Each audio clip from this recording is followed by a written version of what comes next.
Buenas tardes a todas y a todos. Bienvenidos al curso en línea de Derechos Humanos, Democracia y Gobernabilidad después de la pandemia. Les agradecemos mucho de antemano por estar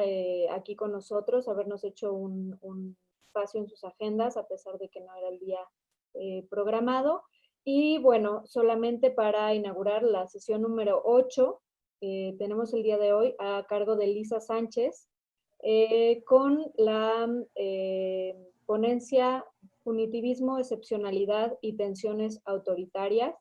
Lisa es la directora general de México Unido contra la Delincuencia. Seguimos la misma dinámica que en sesiones anteriores. Les pedimos que tengan silenciados sus micrófonos y sus cámaras en todo momento. Y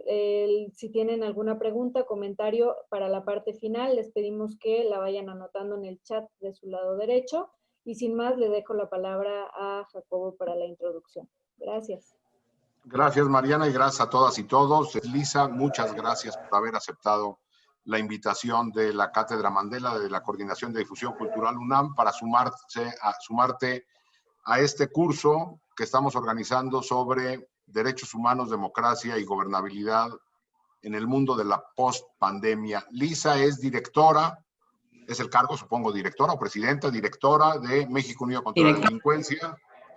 y con gran presencia en medios de comunicación y mucho activismo social. Lisa, muchas gracias, y bueno, pues el Zoom es tuyo. Muchas gracias, Jacobo, por la invitación. Muchas gracias a la Cátedra Nelson Mandela por organizar pues este seminario. Gracias a todas y todos ustedes por darse un chance en un viernes por la tarde de escuchar de autoritarismos, de respuestas punitivas. Y bueno, cuando estábamos planeando un poquito cuáles son las reflexiones que creíamos desde la Cátedra Nelson Mandela teníamos que estar teniendo en relación al COVID y el mundo que nos iba a heredar el COVID-19 después, con todos los retos añadidos que ya trae, sobre todo para una región tan golpeada como la región latinoamericana, yo me atreví a sugerirle a Jacobo pues hablar de cuáles son estas respuestas punitivas, excepcionales, de tintes o por lo menos de tensiones claramente autoritarias que en muchos lugares del mundo se están gestando, pero ¿por qué debería importarnos en particular en América Latina y sobre todo en México, siendo México un país que ya viene arrastrando una tradición, sobre todo en materia de seguridad y justicia, de respuestas yo les llamo de adicción al castigo, de populismo punitivo, en donde todo lo queremos curar con cárcel, salvo las cárceles, que esas no las queremos curar con nada, ¿no? Y que seguramente en el marco de esta emergencia, pues íbamos a estar viendo más y cada vez más frecuentes ejemplos, pues de este tipo de manejos, de este tipo de respuestas. Sin más introducción, yo lo que quisiera es contarles un poquito cómo pretendo estructurar esta charla, porque va a haber muchos ires y venires de lo macro, de lo internacional a lo meramente nacional, y básicamente en donde yo me quiero enfocar es en la parte pues quizás más contenciosa de las respuestas al COVID, que pueden calificarse como punitivas y autoritarias, aunque tristemente no excepcionales, que es el tema de la militarización de la respuesta al COVID y sobre todo de la militarización de la seguridad pública sobre texto de la amenaza del COVID o institucionalizada durante la emergencia y la contingencia del COVID, que son tiempos en los cuales los controles democráticos parecen estar un poco más adormecidos y la posibilidad justamente de protesta también queda relativamente silenciada por el propio confinamiento, para que entonces reflexionemos un poco hacia adelante cuál es el país que nos va a quedar con esto. Entonces, empezar un poco de lo macro, hacer mucha referencia a lo latinoamericano, avanzar un poquito en cuáles son los criterios que nos están preocupando como organizaciones dedicadas al tema de derechos humanos y de observación y auditoría de la autoridad. y específicamente después concentraré, pues yo creo que en una buena media hora al tema de militarización, que es algo que nos ha preocupado particularmente en México porque parece estarse exacerbando y acelerando, aprovechando precisamente la epidemia. Entonces, bueno, breve introducción. Yo sé que ustedes ya tuvieron una charla con José Antonio Guevara, yo sé que ustedes ya vieron violencias y cuestiones de inseguridad y justicia con Ernesto López Portillo, ya tuvieron como esta introducción más macro con seguramente muy buenas anécdotas históricas con Jorge Javier Romero. No quisiera yo aburrirlos, pero sí me parece importante que para poder empezar a hablar justamente de punitivismo, excepcionalidad y autoritarismo,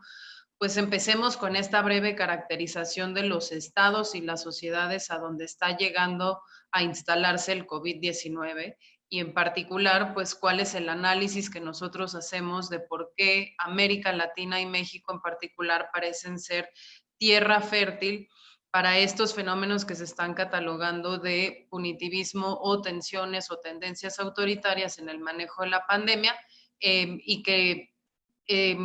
todavía más triste, no es uno ni algo que sorprenda, y dos, tampoco va a ser algo que sea fácil desmantelar. Jacobo Dayan lo sabe, llevamos muchos años precisamente en la lucha de la no institucionalización, de la pérdida de controles democráticos, de contrapesos, de información, de transparencia, de rendición de cuentas en muchísimas áreas, y la combinación de miedo, incertidumbre,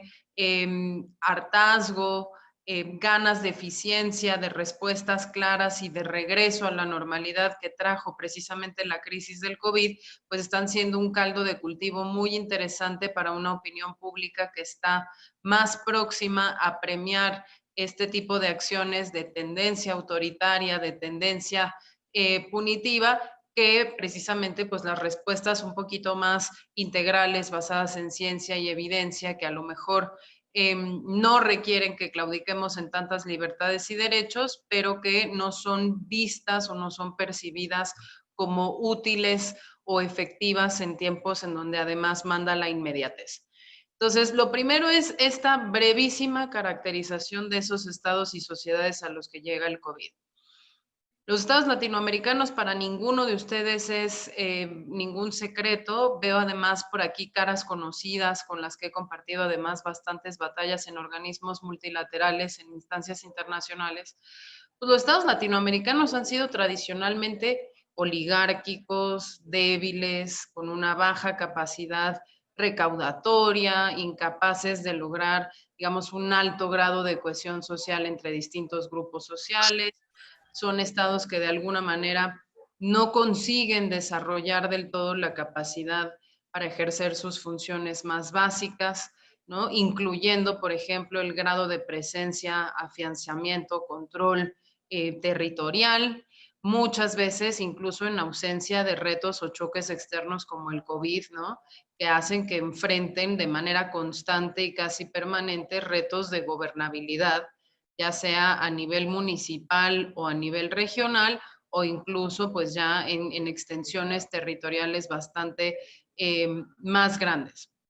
También son estados herederos de conflictividades y violencias políticas e institucionales bastante añejas, ¿no? Que si bien ya no son esos conflictos de guerrillas internas o de conflictos entre fuerzas políticas que se aniquilaban físicamente las unas a las otras, como veíamos en la Guerra Fría, pues sí son conflictividades que sin resolverse del todo dieron paso a otras, esta vez de carácter un poco más macrocriminal, que hoy en día adquieren dimensiones de crisis y han desatado en sí mismas pues respuestas de mano dura que minan la posibilidad de consolidar esas transiciones a las democracias que hicimos desde los años 90 y que fomentan precisamente la aceptación y el uso político de discursos autoritarios como narrativas pues bastante rentables por todas las fuerzas políticas en todos los momentos. Y si bien la región no ha estado exenta de procesos de democratización. Hay otro que está más interesante que es electoral. ¿Perdón? No, se prendió un audio, Luisa. Ya lo apagué, perdón. Discúlpenme. Que si bien yo decía que la región sí ha experimentado algunos procesos de democratización,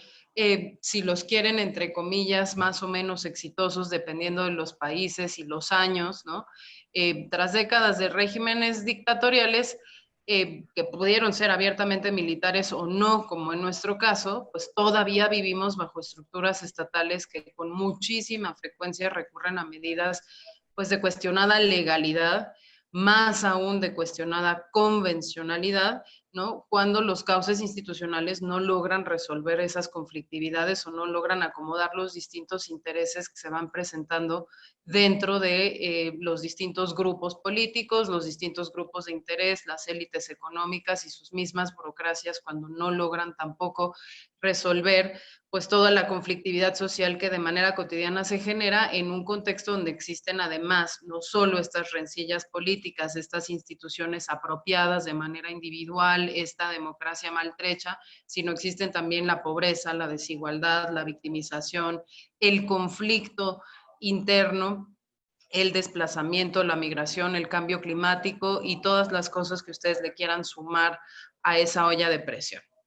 Pero ahora bien, si nosotros ya sabíamos que tenemos, digamos, estados maltrechos o pertrechos, que tenemos relaciones políticas conflictivas, que tenemos conflictividades añadidas en condiciones normales y vivimos pandemias propias o epidemias propias como los temas de violencia que han reducido incluso las expectativas de vida de grupos muy particulares en países como México, El Salvador, Honduras, Nicaragua, tenemos también estados que tienden a reaccionar de manera sistemática ante las crisis institucionales, sociales y de seguridad en una tendencia que es muy preocupante y que en el caso de México y otros países de América Latina es muy visible, que es precisamente el endurecimiento de todas las legislaciones posibles para poder tipificar prácticamente todo como un delito, y además hacer cada vez más graves las penas asignadas a la comisión de esos delitos, endurecer las condiciones penitenciarias y militarizar las respuestas. No importa si estamos hablando de las protestas por la desigualdad en Chile, de que si estamos hablando del tema de guerra contra las drogas en toda la región, que si estamos hablando de el proceso de paz en Colombia o si estamos hablando del nuevo presidente salvadoreño tratando con las maras. La tendencia de América Latina es, ante todo problema, legíslese para volver esto un delito o una actividad punible y perseguible, que el castigo sea además de lo más extremo y una vez que tenga usted a la gente en las condiciones ya de encierro o privación de la libertad, castigue mucho y sobre todo haga una respuesta pues como muy reactiva de si todo lo demás falla, llame a los militares, ¿no? Entiendo que esta posición, sobre todo de que el tema de la participación de los militares en tareas de seguridad o en temas de crisis, como la que estamos viviendo en este momento, como posible ayuda para la contención de un estallido o brotes y estallidos sociales, puede ser muy chocante para muchas personas porque lo que se está poniendo en la balanza es pues la posibilidad de ser victimizado y ultimado por otros actores que no sean necesariamente el Estado, como puede ser el crimen organizado, o puede ser también poner en la balanza la ausencia completa de Estado que solo se materializa o solo existe ese Estado cuando llega el ejército, sea a través de un plan de rescate contra desastres naturales o sea a manera de patrullajes. Sin embargo, es importante tratar estos temas precisamente porque en crisis como esta lo que estamos viendo es que lo que tienden a hacer es institucionalizarse sin los debates, sin los controles y sobre todo sin las fechas límite que normalmente se pondrían en ausencia de un choque externo como el que estamos viviendo. Ahora, yo sé que todos ustedes son expertos en derechos, son expertos en derechos humanos, y no necesariamente les estoy contando nada particularmente nuevo, pero a lo que quiero llegar es un poquito que tengamos al final de esta charla la reflexión de qué hemos estado haciendo mal, no solo desde el gobierno, sino también desde la academia y desde la sociedad civil,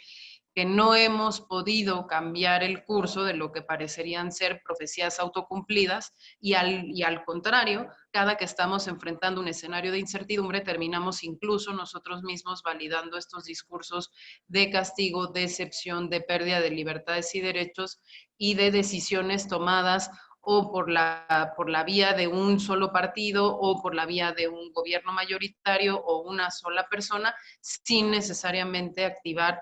estos famosos controles institucionales que décadas nos ha tomado construir, funcionen bien, mal o regular. Ahora bien, un segundo punto es gestionar el COVID-19 desde esos estados con esas características y desde estas sociedades que están ávidas del discurso autoritario, de las soluciones inmediatas, de la mano dura, por ser percibida como efectiva y preferible a las condiciones de violencia, inseguridad, incertidumbre y miedo que se pueden vivir, pues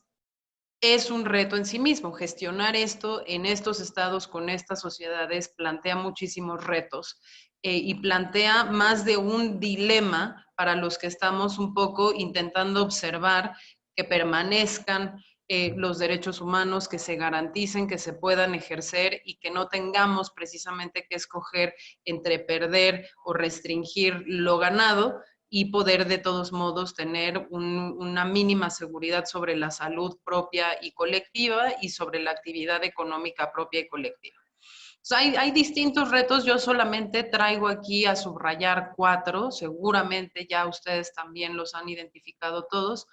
El primero es el tema de capacidad, ¿no? Son estados que tienen poco dinero, presupuestos reducidos, economías estancadas, mercados laborales disfuncionales. No es un tema exclusivo de México, el tema del 60% de su fuerza laboral en la informalidad. Colombia tiene el 40%, otros países tienen estructuras de mercados laborales similares. Sectores corporativos muy frágiles y muy rapaces, porque hay corporaciones evidentemente centradas en el tema extractivista, la apropiación ilegal de rentas, la corrupción o las relaciones simbióticas de corrupción con la autoridad, pero hay también que ver que son sectores corporativos que en su gran mayoría, entre el 70 y el 90%, están conformados por pequeñas, micro y medianas empresas que requieren evidentemente pues atenciones que no pueden darse o que no pueden satisfacerse de manera inmediata como otros mercados, otros sectores corporativos en otras latitudes quizás menos vulnerables pueden sostener acciones, digamos, de mayor largo plazo o más pensadas o más integrales. Dentro de los retos de capacidad está también cómo puedes implementar una estrategia de respuesta al COVID, pero no solo de respuesta al COVID, sino de respuesta a todas las necesidades de la población, particularmente en temas también de seguridad y justicia. Cuando sabes que tienes corrupción, obligaciones clientelares entre actores políticos, cuando sabes también que la mayoría de los estados se enfrentan a una realidad adversa en donde la infraestructura pública es insuficiente, no está necesariamente presente, donde no se tienen tampoco los suficientes recursos humanos y los insumos para hacer frente a una pandemia como esta, sin recurrir precisamente a estas famosas medidas excepcionales que se han dotado. Retos también en términos legales y de derechos, ya lo mencionaba yo en la primera parte, ¿no? Acciones de control de la pandemia, de control social para influir sobre la pandemia, de medidas extraordinarias de reasignación presupuestal, se enfrentan todos los días a controles constitucionales y convencionales, o por lo menos a tensiones sobre su carácter legal, paralegal o abiertamente ilegal, y lo estamos viendo en todos los países. Quizás la discusión más acabada en nuestro país sobre estas tensiones tiene que ver precisamente con la extinción, por ejemplo, de los famosos fideicomisos para hacerse el gobierno de recursos adicionales para la pandemia, o los famosos puentes aéreos de compra de insumos internacional sin licitaciones públicas, sin controles aduanales, sin todos aquellos controles que normalmente se tendrían que poner a la entrada de productos extranjeros al país, o lo mismo que la prohibición de la COFEPRIS de hacer importación masiva de pruebas para detectar posibles portadores del virus en México, etcétera, etcétera. Estas tensiones o estos retos de legalidad y de derechos van a ser particularmente importantes, sobre todo para el tema de militarización, porque es muy difícil activarlos, sobre todo también cuando ya se pusieron restricciones a las maneras de movilización, de incidencia política, de cabildeo, de convencimiento de la opinión pública, cuando hay un contexto monolítico y monotemático de atención a la pandemia, como puede ser el momento que estamos viviendo literalmente en estos días, y lo vimos con la publicación del famoso acuerdo por el cual el presidente mexicano se otorga los 5 años de plazo que le daba la reforma constitucional de Guardia Nacional para utilizar indiscriminadamente a la Fuerza Armada en tareas de seguridad pública. Retos políticos. Retos políticos porque a nivel internacional lo estamos viendo, a nivel nacional yo no lo he visto tanto, salvo en casos muy aislados como podría ser el pleitazo que hay ahorita entre dos personajes en Baja California, sobre la utilización también de la pandemia como oportunidad de persecución de los enemigos políticos. Es el caso de Hungría, es el caso de Polonia, es el caso de muchísimos países en donde en este momento lo que se está haciendo es el caso incluso de países de los que oímos muy poco, como Azerbaiyán, ¿no? En donde se está utilizando la pandemia precisamente para eliminar la oposición, eliminar los contrapesos, eliminar las instituciones, gobernar por decreto o hacer un uso clientelar de los apoyos de la pandemia para poder acrecentar la base social que apoye ciertos proyectos políticos. Y ahí sí quizás podríamos incluir algunos ejemplos del manejo de esta pandemia que está teniendo el gobierno actual en México. Y por supuesto los retos sociales, la discusión que hemos tenido durante las últimas semanas sobre la dicotomía entre guardar la salud pública y mantener una economía que es muy precaria y mandar a millones de personas a la vulnerabilidad, a la pobreza laboral o a la pobreza a secas o a la pobreza extrema, pues yo creo que es uno de los retos más importantes que plantea una pandemia así para gobiernos que tienen las características de las que hablamos anteriormente. No me voy a colgar muchísimo más ahí, pero simple y sencillamente aquí quiero empezar también las reflexiones a detonarnos estos cuestionamientos de por qué nuestras sociedades y en particular la sociedad mexicana es una sociedad que con esfuerzos comunicacionales muy efectivos pero bien básicos termina validando cosas que son francamente insostenibles cuando se les somete al escrutinio de la viabilidad, de la efectividad, de la eficacia en sí mismas, como puede ser el tema de criminalización del contagio, que hoy en día existe en 17 o 19 códigos penales estatales. La adopción de reformas legales en estados como Yucatán o Puebla de penas de cárcel para quien, sabiendo o sin saber, contagie el COVID-19 a otras personas, como pueden ser, por ejemplo, el tema de las reformas constitucionales de prisión preventiva oficiosa, que se nos trataron de delitos graves o no graves cuando la discusión no era esa, o un sector de la sociedad que está pidiendo a gritos en este momento toques de queda, regulación o aplicación más que regulación del estado de excepción, que significa la pérdida o la puesta en pausa de todos los derechos garantizados por la Constitución, y muchas otras cosas que se han ido desatando, como por ejemplo la oposición a las posibles amnistías o las preliberaciones de personas encarceladas durante el momento de la pandemia, porque se asume que en automático son procesos de revictimización de aquellas víctimas que habían logrado un mínimo de justicia poniendo a sus agresores tras las rejas. ¿Cómo es que estas sociedades en las que estamos viviendo están validando estas cosas? ¿Cómo es que estamos pidiendo más de lo que se ha hecho? ¿Por qué vemos como exitosas las estrategias que han puesto en marcha en Corea del Sur, en Taiwán, en China, donde lo que demandamos es el cierre total de las fronteras, la inmovilización absoluta, o incluso estaríamos dispuestos a compartir nuestros datos biométricos y comportamentales con el gobierno si eso nos diera la posibilidad de salir más rápido del aislamiento y de la pandemia? Ahora bien, ¿A qué, según yo, y a eso venía a cuenta el título de la sesión, tendríamos que estar atentos o estar poniendo atención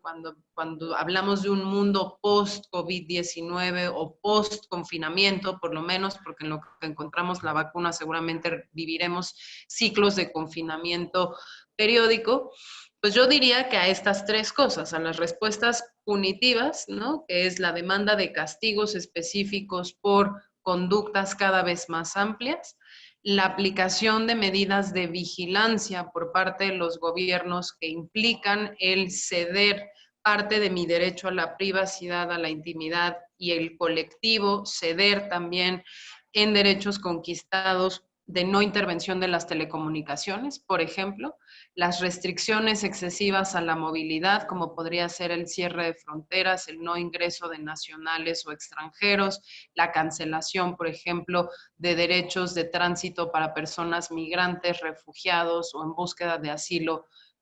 político,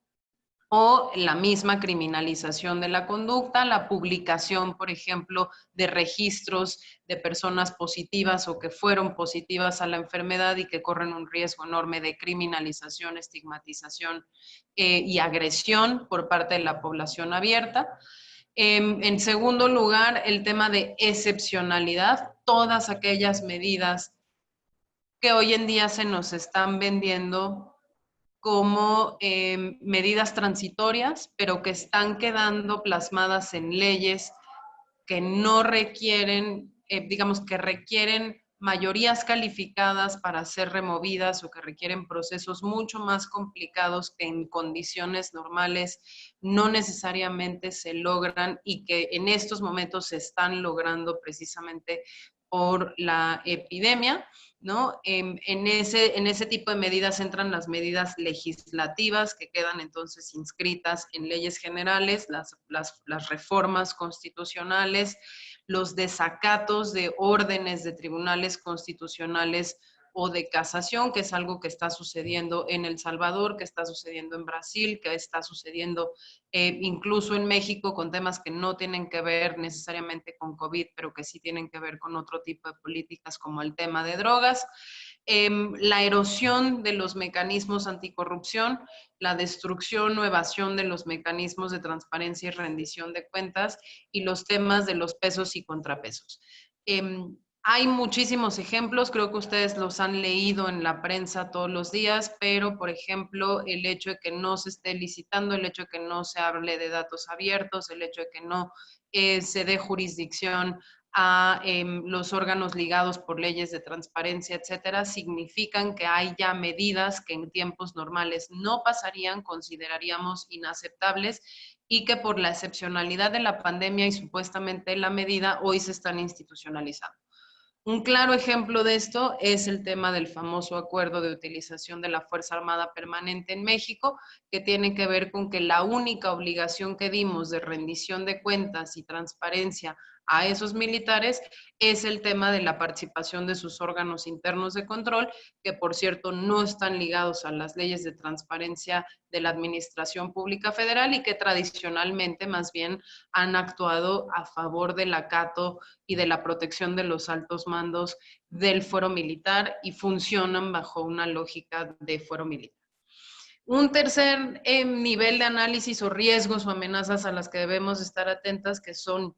el tercer componente del título de esta sesión, son las famosas tensiones o tendencias o acciones autoritarias que tienen que ver con concentración de poder,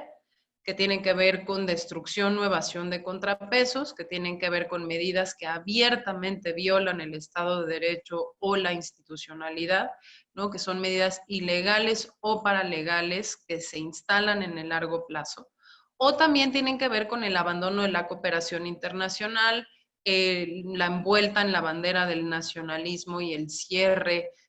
otra vez de el volcarse hacia el Estado nacional y hacia adentro, el abandono en las instancias multilaterales y las obligaciones marcadas por el derecho internacional. Aquí evidentemente hay muchísimos ejemplos. El de la prensa del día tiene que ver con el abandono de Estados Unidos de la Organización Mundial de la Salud, precisamente por un famoso desacuerdo en la manera en la que se están gestionando. cuando en realidad, y veo por aquí que Guillaume está conectado, ya habíamos desde el inicio de la administración de Trump había una tendencia muy clara al abandono de la jurisdicción internacional, simple y sencillamente para no tener que cumplir con ella. Un ejemplo había sido el Consejo de Derechos Humanos, otro ejemplo había sido la reducción de fondos, por ejemplo, como para otras iniciativas de cambio climático, la no suscripción de nuevos acuerdos, etcétera, etcétera. México yo no necesariamente lo veo ahí, al contrario, a México lo veo muy activo negociando resoluciones en Asamblea General sobre el tema de abasto y suficiencia de insumos médicos para el tema de la pandemia, pero siguen siendo cosas en las que tenemos que poner muchísimo cuidado porque nos terminan afectando a nosotros. ¿Cuál sería una de las tendencias autoritarias de abandono a la cooperación internacional, el multilateralismo y las obligaciones de derecho internacional? Pues es el cierre de la frontera Estados Unidos-México, la deportación de más de 6,000 personas solicitantes de asilo en menos de 15 días y el hecho de que nosotros tuvimos que gestionar esos flujos a partir también de centros de acogimiento de estas personas, centros migratorios, donde las condiciones de hacinamiento también ponen en riesgo la salud de estas personas y donde nosotros mismos entramos en una tensión muy fuerte de nuestras obligaciones cuando nosotros nos volvemos de facto tercer país seguro y deportamos hacia los países de origen. La cuarta cosa en la que evidentemente tenemos que poner atención, y yo la saco de la lista, aunque califica de punitiva, califica de tensión autoritaria, califica de medida excepcional por su gravedad, no necesariamente por su suscripción temporal, tiene que ver precisamente con el tema de la militarización. Y si ustedes hacen una búsqueda muy rápida de riesgos y amenazas de COVID, se van a encontrar que hay infinidad de registros periodísticos. Yo registré más de 2,000 en una búsqueda muy rápida que hice con un par de alertas para esta clase, en donde precisamente sale de manera repetida el sobreuso de fuerzas armadas permanentes o de cuerpos de élite creados específicamente a partir de los efectivos militares en distintos países para hacer frente a la pandemia. México no es el único caso, pero sí creo que México va a requerir una reflexión profunda dentro de unos minutos para que entendamos cuál es el alcance de esas medidas y los potenciales riesgos que vamos a enfrentar una vez que se termine la pandemia. Pero bueno, todo este choro tiene evidentemente sus ejemplos en distintos países del mundo. Los recuentos de historias que hemos visto en donde esto se vuelve una cosa muy real y sale de la teoría, las hemos visto en 3 oleadas. La primera ha sido el caso de los países asiáticos, en donde vimos la restricción de la movilidad absoluta en distintas poblaciones en China, donde vimos en Corea del Sur, por ejemplo, que el gobierno compartió el registro de personas contagiadas o que habían estado en algún momento infectadas de COVID-19 y surgieron fuertes tensiones sobre la posible discriminación y el derecho a la privacidad de estas personas, además del derecho a la salud de la población en general. Vimos el caso de Israel, en donde se le dio, por ejemplo, a la agencia de inteligencia del gobierno central la posibilidad de rastrear los teléfonos de todos los ciudadanos para poder hacer mapas de posibles contagios. Vivimos uno de los casos más extremos en el tema de Filipinas, que si bien ya trae una política muy extrema en materia de ejecuciones extrajudiciales, pues el presidente Duterte simple y sencillamente dijo, si la policía sospecha de casos positivos de COVID-19, tiren a matar, y autorizó la utilización de la fuerza letal por parte de los agentes del Estado para acabar con poblaciones supuestamente portadoras del virus, en lugar de poner en marcha medidas de salud integrales y respetuosas de derechos humanos. Pero bueno, Filipinas lleva en el banquillo de los acusados del Consejo de Derechos Humanos y de las comisiones y los mandatos de Naciones Unidas en materia de derechos humanos hace muchísimos años. Pero aquí únicamente para decir, hay ejemplos en muchísimos países del mundo en donde esto es un ejemplo claro, y hay discusiones que se han abierto a nivel sobre todo de los bloques regionales que me parece que son muy interesantes para tener en mente y evaluar lo que está pasando en América Latina y lo que está pasando efectivamente en México. La segunda oleada la dieron los casos europeos. Turquía cerró sus fronteras y el recibimiento o no de poblaciones migrantes, solicitantes de asilo o en tránsito hacia Europa en 24 horas. El caso de Hungría, en donde el presidente se autorizó a sí mismo la posibilidad de gobernar por decreto indefinidamente, prescindiendo del poder legislativo y de cualquier posibilidad de controversia ante el Tribunal Superior, y lo está utilizando, por ejemplo, para ir en contra de los derechos de las personas transexuales, lo está utilizando para mantener su cacería en contra de las organizaciones de la sociedad civil, lo está utilizando para ahogar la libertad de expresión. Rusia también lo vimos, restricciones muy particulares con el tema de movilidad. Moscú amaneció sitiado de un día a otro y aunque a pesar de que el Kremlin decía que no tenía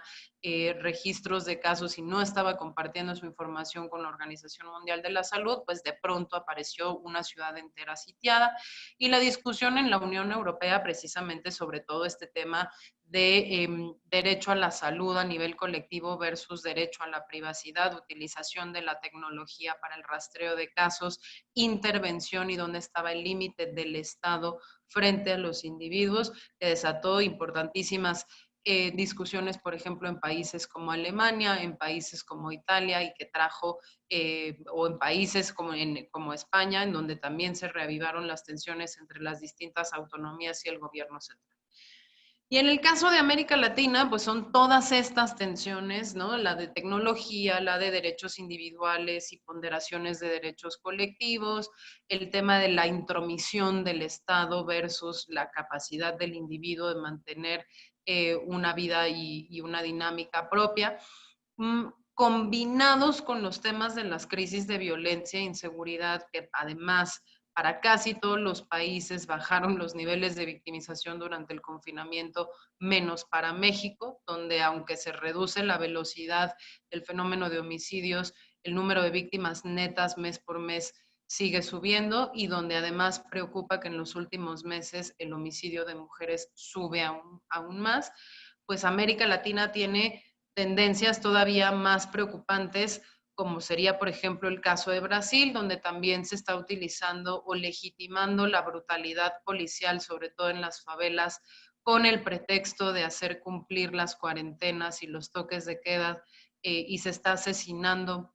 a cada vez más personas. Brasil es uno de los países que mayor índice de letalidad y brutalidad policial tiene a nivel de todas las Naciones Unidas, y está subiendo aún más durante el gobierno de Jair Bolsonaro. El tema de la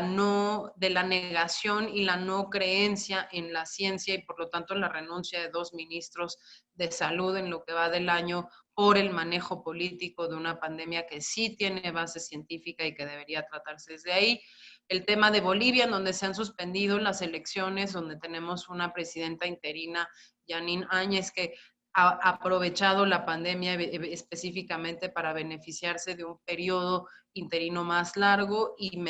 beneficiarse también políticamente de la misma. El caso de Ecuador, que fue muy cuestionado por no haber hecho públicas nunca las cifras ni de contagio ni de capacidad hospitalaria hasta que no salieron las notas de las personas muertas y depositadas en las calles en ciudades como Guayaquil. O el caso de El Salvador, que ha sido uno de los más escandalosos por el tema justamente de conjuntar medidas punitivas, excepcionalidades por su brutalidad y claramente autoritarias, como es el tema del hacer valer por la vía de la acción policial y militar los toques de queda, encarcelar a las personas y llevarlas a centros de confinamiento obligatorio, endurecer las condiciones al interior de los penales sobre pretexto de la reducción de la violencia, y violar cualquier cantidad de derechos y garantías adquiridos por los ciudadanos salvadoreños en el nombre de la epidemia, incluso pese a que su intento por saltarse al legislativo y a la Corte Constitucional del país para temas, por ejemplo, presupuestales y de deuda, no habían fructificado en tiempos anteriores a la pandemia, ahora están siendo bastante efectivos y no necesariamente rechazados con el vigor con el que tendrían que ser rechazados.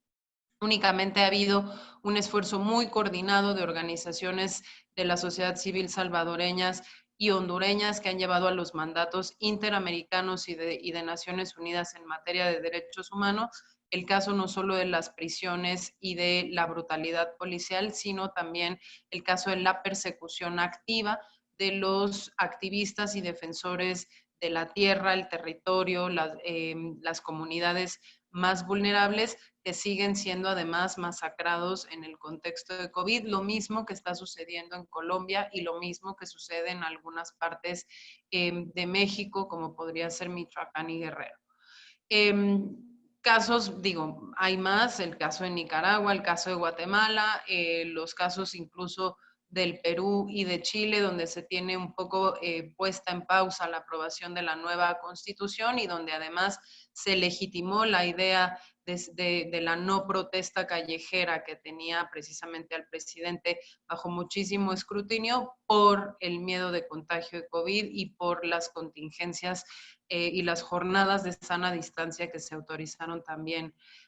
por allá. Ahora, en el caso de México, yo creo que si alguno de ustedes leyó uno de los hilos de Daniel Vázquez en Twitter sobre si México tenía o no una respuesta autoritaria a la pandemia, creo que el consenso es que no es necesariamente que sea la respuesta a la pandemia la que esté llevando o autorizando medidas que de otro modo no se hubiesen autorizado, sino que lo que estamos viendo es que durante el periodo de la contingencia y la respuesta a la pandemia están sucediendo cosas quizás que estaban inscritas en marcos más grandes, pero que imposibilitan pues los mínimos controles de discusión y debate público que si quieren en otros momentos fueron igual meras simulaciones, pero que al menos se hubiesen podido tener y se hubiesen podido detener si no estuviéramos en un periodo de aislamiento. Y ahí entro justamente de lleno al tema de la militarización, porque para el caso de México, como para el caso de Brasil, últimamente el caso de Colombia, y lo ha sido también en el caso de algunas países de Centroamérica, es quizás el desafío más grande al que nos vamos a enfrentar en el mundo post pandemia, porque está quedando institucionalizado y no solo está quedando institucionalizado, está quedando plenamente normalizado, escapando de todos los controles de derecho internacional que deberían tenerse. Muy concretamente, y esto seguramente ya lo vieron en alguna otra sesión, la participación de militares en tareas de seguridad o en tareas ajenas a la defensa nacional y lo que sus marcos legislativos les permitan hacer, como las emergencias de carácter climático, las emergencias, los desastres naturales, tiene que estar sometida a criterios que la Corte Interamericana de Derechos Humanos ha repetido en distintas sentencias. Para el caso de México, en el caso Alvarado contra México, que tiene que ver precisamente con temas de desaparición forzada a manos de militares, que deben permanecer y que hoy en día son básicamente títulos y letra muerta en una serie de acuerdos y reformas constitucionales que no se cumplen y que no se han observado no solo en los 12, 15 años que se han utilizado militares en estas tareas, sino que hoy corremos el riesgo de que su institucionalización y su puesta en marcha en leyes generales permita que siga siendo así, sin la posibilidad ni siquiera de litigarlo o llevarlo frente a esas otras instancias internacionales, como sí se han llevado los otros casos que se han ganado, incluido el caso Alvarado. ¿Cuáles son esos criterios? La utilización de los militares tiene que ser siempre extraordinaria, pero extraordinaria no se refiere a qué tan grande es mi problema de inseguridad y qué tan extendida o permanente ha sido mi problemática de victimización y violencia en términos de qué tan poderosos pueden ser los carteles o las organizaciones criminales rivales, sino que tiene que ver precisamente con que excepcional dicta un espacio geográfico determinado, un espacio temporal determinado, un objetivo determinado, métricas determinadas, controles y observaciones determinadas y planes de retiro también determinados ex ante, antes de la intervención militar y no ex post. Una de las cosas que nosotros como organizaciones de la sociedad civil y activistas en derechos humanos hemos peleado desde 2008, que fue la primera intentona de normalizar la participación de los militares como policías en la Constitución a partir de un tema de reforma de la Ley de Seguridad Nacional y después con el tema de Ley de Seguridad Interior y después con el tema de Guardia Nacional y hoy en día con el famoso acuerdo que acaba de expedir el Diario Oficial de la Federación por órdenes del presidente López Obrador, es precisamente que ese criterio de excepcionalidad no se ha cumplido nunca. Y en ese incumplimiento se pasa por alto a las autoridades municipales y estatales, pero también se pasan de largo los posibles controles legislativos y judiciales que podrían implementarse si esto realmente cumpliese con esa característica. Segunda característica que tienen que tener es que tienen que ser subordinadas a un mando civil. Hoy en día las Fuerzas Armadas, prácticamente en ningún país latinoamericano donde se están utilizando de policías, funcionan efectivamente subordinadas al poder civil, más bien funcionan prácticamente en una relación de igualdad, cuando no de superioridad, como es en el caso de México,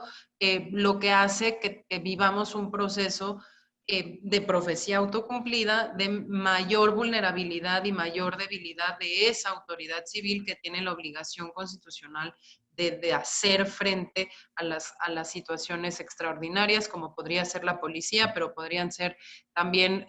otros actores de la administración pública federal. Tiene que ser regulada, cosa que tampoco es, porque no basta decir se emite el acuerdo que se titula regulación, esta es la regulación que usted quiere con los criterios de la Corte para que eso realmente sea una regulación. Y en esa regulación se tienen que cumplir no solo las leyes generales del ámbito civil, como podrían ser la ley del uso de la fuerza, la ley de registro de detenciones, la ley de transparencia, ¿no? Que cabe decir que además las primeras dos todavía están en litigio contencioso ante la Suprema Corte de Justicia, sino que tiene que quedar muy claro quiénes se pueden utilizar, cuánto tiempo, quién paga, quién manda, quiénes son los mandos y las cadenas de mando de cada uno de los operativos, en dónde cae la responsabilidad, quiénes están observando, cuándo se tienen que ir, quién tiene la responsabilidad última de las violaciones a los derechos humanos que se puedan generar, etcétera, etcétera, etcétera, cosa que en México todavía tampoco sucede. Y además de la regulación, tiene que haber, el tema es de fiscalización, que fiscalización se entiende mal cuando, como les decía al principio, se asume que un órgano interno de control o cualquier órgano dentro de la misma institución armada puede controlar lo que hacen sus subordinados o lo que hacen sus elementos, sino que por fiscalización muchas veces nos estamos refiriendo a terceros no interesados o no partes que tienen que tener la posibilidad de estar observando de manera permanente, y eso seguramente Ernesto López Portillo lo trató con muchísimo más diligencia que yo, de cómo se hacen justamente esas observaciones terciarizadas y esos controles ciudadanos, ¿no? Sobre la utilización de las Fuerzas Armadas. Ahora, con estas características, ¿qué estamos viendo nosotros en este momento durante la epidemia de COVID y para el mundo que viene después de la epidemia de COVID en términos de utilización de la Fuerza Armada? Bueno, de entrada estamos viendo un acrecentamiento de una cosa que coloquialmente hemos llamado el Inventario Nacional de lo Militarizado. Ya estaba militarizada la policía, ya estaba militarizada la seguridad pública, en el sentido que dependiendo del municipio donde uno fuera se podía encontrar militares o bien resguardando caminos federales y teniendo puntos de control en algunas casetas o carreteras, o se los podía encontrar de agentes de tránsito, como era el caso, por ejemplo, de Veracruz, durante el quiebre de las finanzas públicas veracruzanas. Los militares estaban también ya metidos en el combate al huachicol, metidos en el combate al narcotráfico, estábamos haciendo erradicación, destrucción de laboratorios, incautaciones, empezaron con el tema también medioambiental con la recolección y el procesamiento del sargazo, la distribución de libros de texto cuando a la SEP todo le salió mal, el tema del combate al huachicol, después empezaron con las bardas perimetrales de los aeropuertos, ahora van a ser todos los aeropuertos, ahora están resguardando sitios arqueológicos que encontramos al interior de las instalaciones de los nuevos aeropuertos, están participando también en la distribución de insumos de la salud, hoy en día están resguardando hospitales, la Guardia Nacional está resguardando hospitales del Instituto Mexicano del Seguro Social que están atendiendo el tema de COVID, en fin, están haciendo,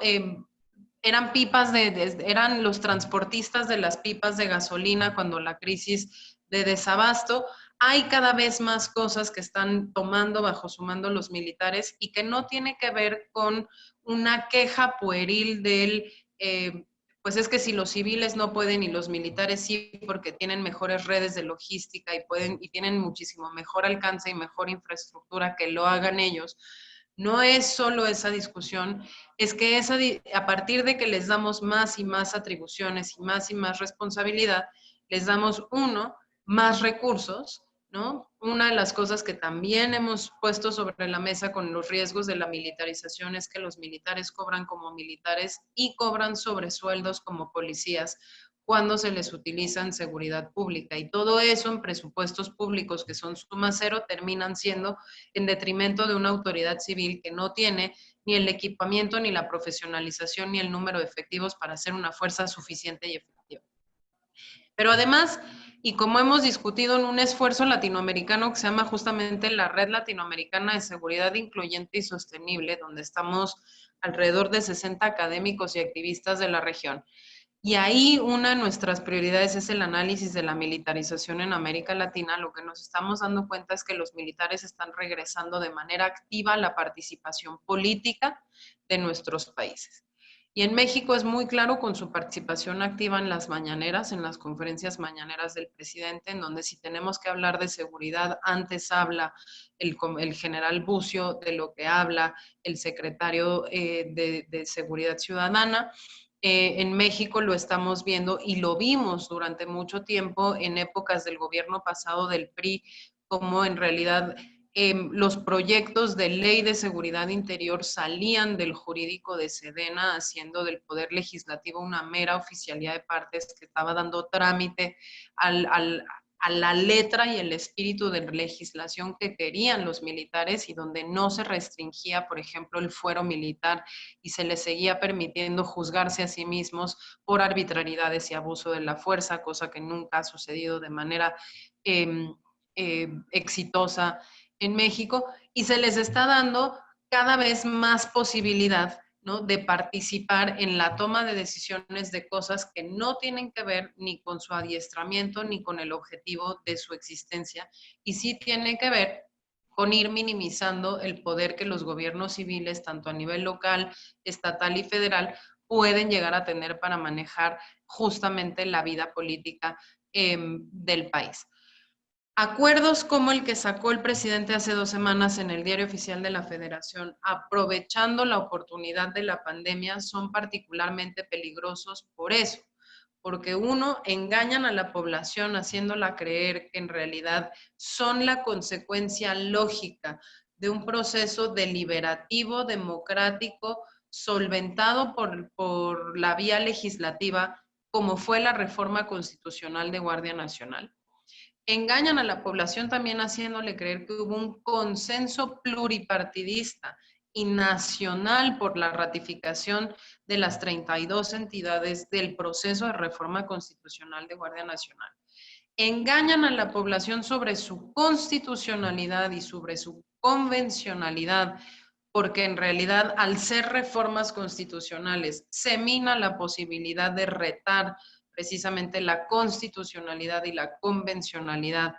de esas reformas en sí mismas, y engañan a la población porque asumen en realidad la función que por mandato legal le competía a otro poder de la federación, que era el poder legislativo, y no al poder ejecutivo.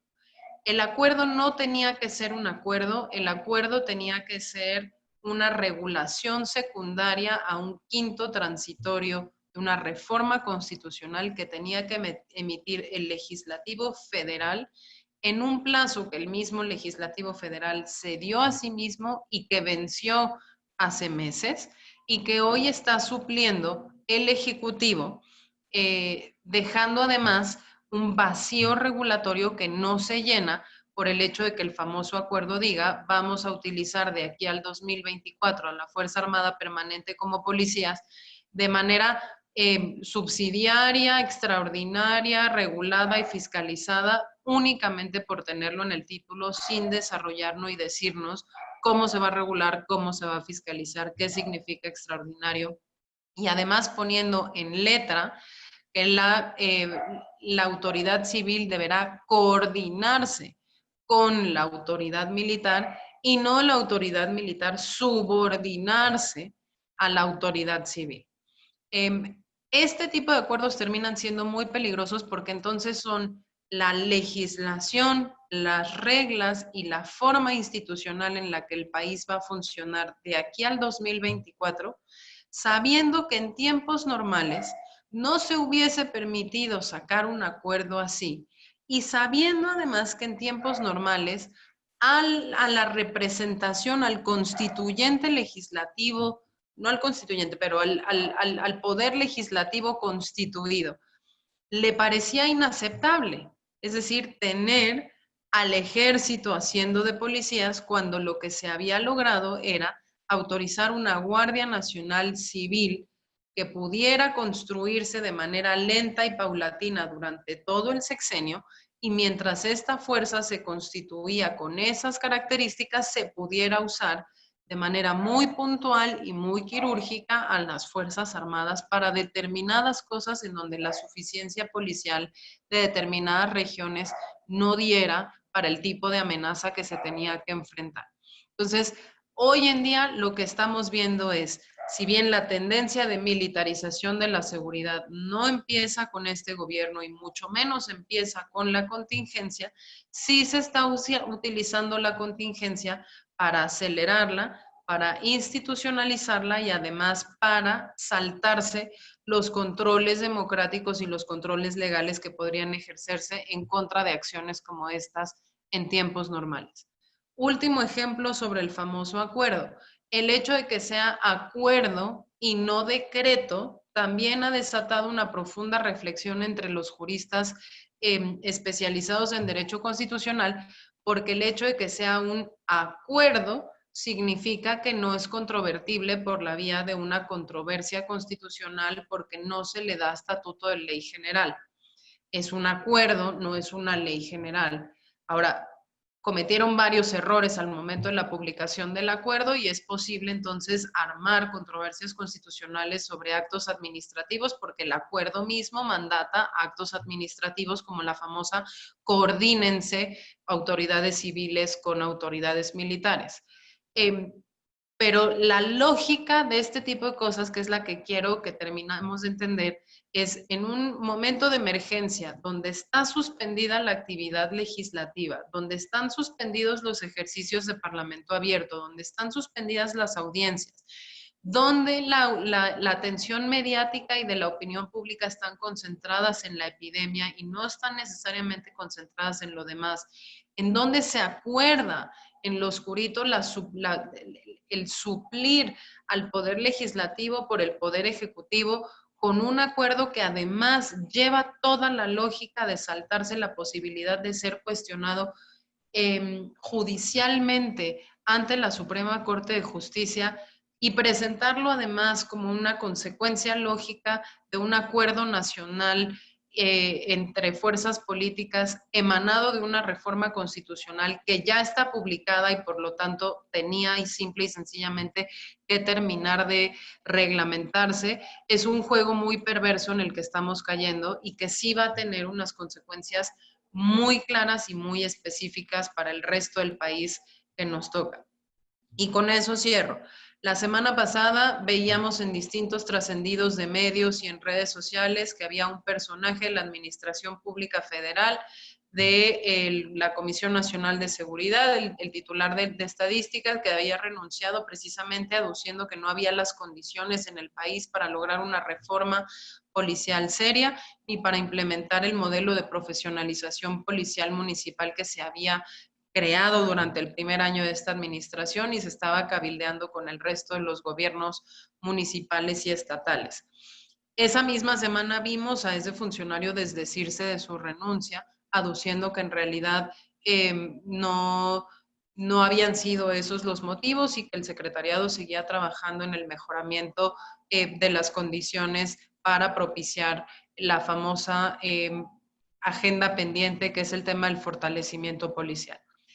Al mismo tiempo que veíamos eso, veíamos la publicación del acuerdo que nos va a dejar 5 años más de militares en las calles sin ningún tipo de control terciarizado, sin ningún tipo de observación, sin ningún tipo de restricción del fuero militar y sin ningún tipo de regulación que realmente ponga a México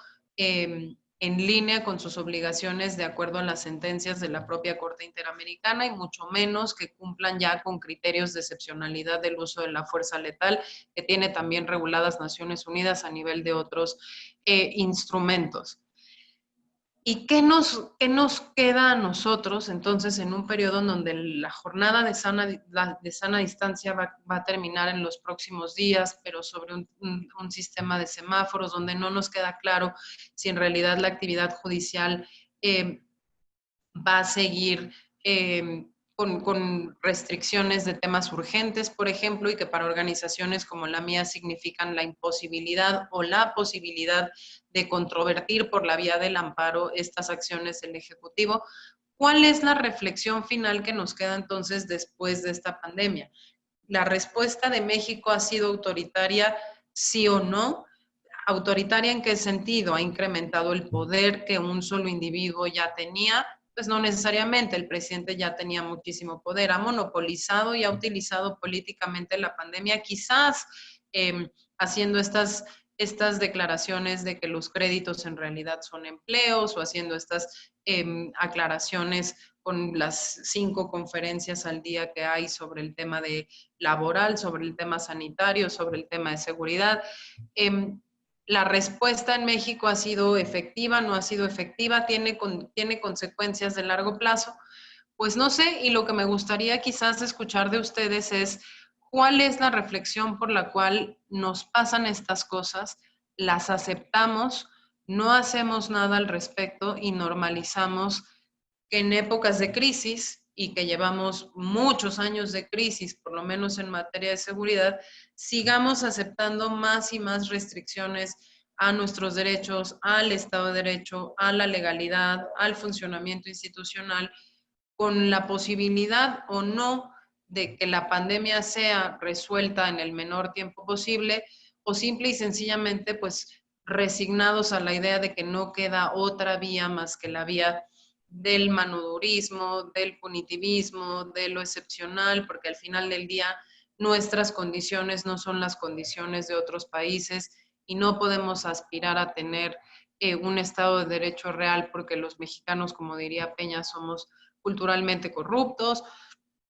En fin, ¿cuál es la reflexión que hacemos y cuál sería, según ustedes, la responsabilidad de defensores de derechos humanos frente a lo que estamos viviendo en México hoy en día a partir también de la amenaza agregada de COVID-19 que no nos permite entonces seguir avanzando no solo en la conquista de nuevos derechos o en la ampliación del contenido de esos derechos, sino que nos va generando cada vez pues más dificultades para cumplir con esa famosa reforma que todos celebramos de derechos humanos que integraba las convenciones y el marco internacional al derecho mexicano, obligando a México a responder en CEDAW, en COP16, en COP20.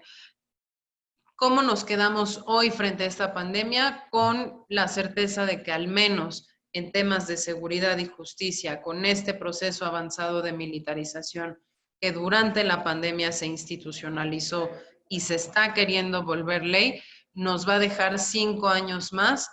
de un uso poco transparente y opaco de las Fuerzas Armadas, 5 años más de atrofia de las corporaciones policiales y de los mandos civiles, 5 años más de falta de rendición de cuentas de gobernadores y presidentes municipales y alcaldes que frente a la posibilidad de que existan los operativos y las intervenciones federales pueden seguir lavándose las manos, 5 años más en una crisis de desaparecidos, de violaciones a los derechos humanos, de feminicidios. ¿Cómo podemos, de acuerdo a su experiencia y a sus trincheras, convencer pues, a nuestros colegas de que la defensa del orden institucional importa no porque sea abstracta, sino porque tiene, como vimos en el caso de todos estos países y como intento ejemplificar con el caso de la militarización en México, pues consecuencias muy palpables que afectan de manera inmediata y permanente la relación que tenemos con nuestras instituciones y la posibilidad o no de ser victimizados o revictimizados por el propio Estado mexicano. Entonces, yo quisiera dejarlo ahí. Mi presentación, como ven, ha sido más bien una especie de provocación en términos de lo que observamos y en términos de la agenda que hemos decidido como organizaciones de la sociedad civil y colectivos monitorear y darle un seguimiento muy puntual desde lo jurídico, desde lo académico, pero también desde las historias justamente pues de las víctimas y las consecuencias que esto podría tener hacia adelante y saber desde su perspectiva cómo están viviendo esta contingencia y cómo creen que México pudiera hacer las cosas mejor o peor, o si realmente vale la pena consolarse con que por lo menos no somos Brasil. Yo aquí la dejaría. Nuevamente agradezco mucho a la cátedra Nelson Mandela, Jacobo Dayan por la invitación y espero que la conexión no haya sido particularmente mala durante estos minutos de soliloquio. Lisa, muchas gracias. Hay un montón de preguntas. Te voy a tratar de irlas agrupando y echándotelas porque ha sido muy claro tu planteamiento. Arrancas diciendo que hay una tensión, y lo decía también Ernesto López Portillo en la sesión anterior, de que más allá de si los políticos están o no de acuerdo con esta lógica punitivista de incrementar penas, por ejemplo, o meter